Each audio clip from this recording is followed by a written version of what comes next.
बिस्मिल्लाहिर्रहमानिर्रहीम। अस्सलाम वालेकुम। आज हम आलू बुखारे की चटनी बनाना सिखा रहे हैं आपको, जो शादियों में आप लोग खाते हैं। बहुत ही मज़े की और बहुत ही आसान रेसिपी है, तो वीडियो एंड तक ज़रूर देखिएगा। स्टार्ट करते हैं रेसिपी को।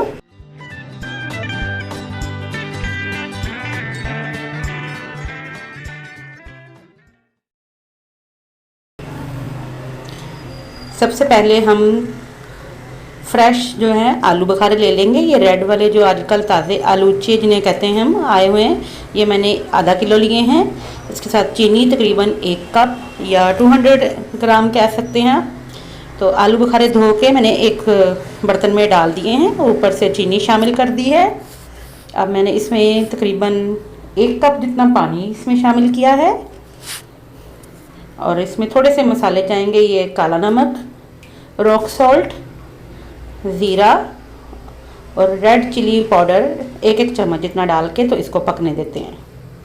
ढक्कन दे के आपने इसको मीडियम फ्लेम पे पकने देना है। तकरीबन 15 से 20 मिनट में ये देखें छिलका इनका ज़रा सा नरम हो रहा है। तो चलिए इनको टेंडर होने देते हैं, सॉफ्ट हो जाते हैं तो इसके बाद दिखाते हैं आपको।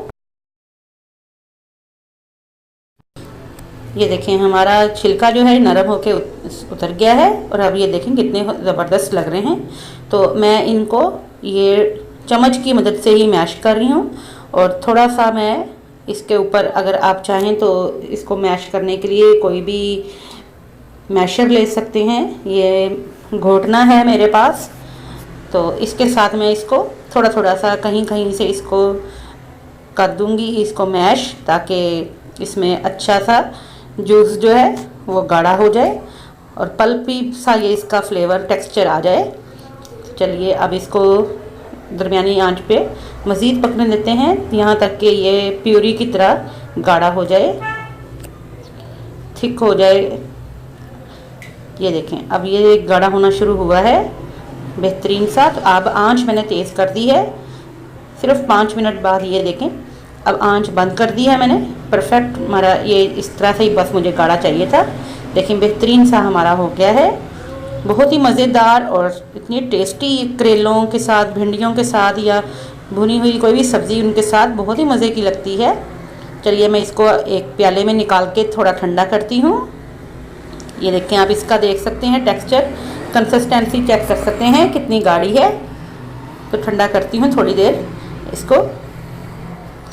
ठंडा करने के बाद मैंने थोड़े से बादाम और थोड़े से चारों मगज़ इसमें शामिल किए हैं। इस तरह से इनको पकाने की ज़रूरत नहीं होती। आप बादाम जो है उनको ब्लांच करके इसमें शामिल कर सकते हैं, लेकिन मेलन सीड जो है वो एज इट इज़ आप इसमें शामिल कर सकते हैं। मैंने ये हल्की सी रूम टेम्परेचर पे आई है, तो मैंने इस तरह से इसको, ये देखें कितनी ज़बरदस्त लग रही है। बिल्कुल शादियों वाली आपकी वही चटनी तैयार है। फ्रिज में 6 से 7 माह रह सकती है, तो ज़रूर ट्राई कीजिएगा। दुआ में याद रखिएगा। अल्लाह हाफिज़।